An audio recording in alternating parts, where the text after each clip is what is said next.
Ariel Helwani here for mmarated.com, standing next to the victorious Kim Couture. First off, Kim, congratulations on your first pro MMA victory. How you feeling? I feel good. Thank you. Were you surprised at how overwhelmed she was in the ring? I think a lot of people would agree that she didn't seem very confident from the get-go.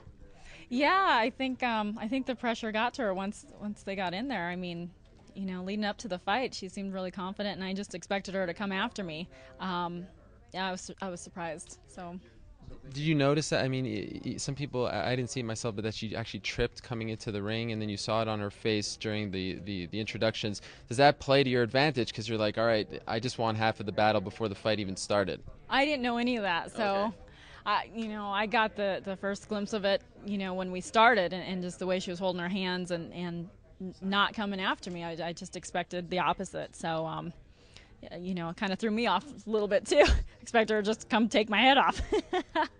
Did you feel any extra added jitters, considering the fact that you lost your pro MMA fight, that you wanted to prove people that you are a legit fighter and that you are really here to stay and not just Kim Couture? You know what I mean? Yeah, no, I don't ever feel any pressure. I think if I ever feel any pressure, I put it on myself. Like, okay, I want to be technical, or I want to throw more kicks, or which I didn't. Stuff like that. I put my own pressure on. So I don't really think about anything outside of that. Obviously, the fight didn't last very long, but you look at it now. What do you think you can improve on for the next fight?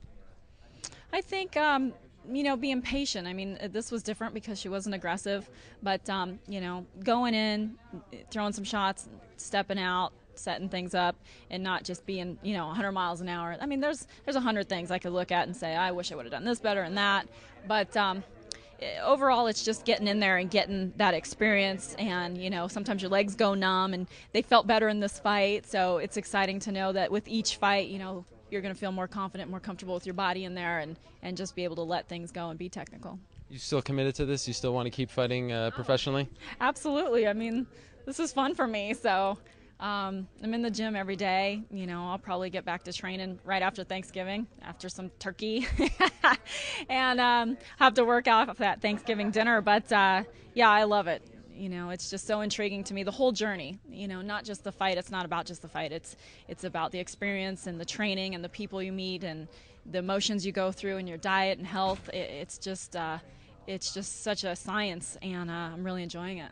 And finally, women's MMA continues to grow. Obviously, you have the famous last name. You got a great ovation here coming out and after the fight. Do you feel a sort of sense of burden here that you have an opportunity and really the forum to grow this thing a little more, given the fact that you're so popular with the fans and you're a relative newcomer to the sport, growing with women's MMA at the same time?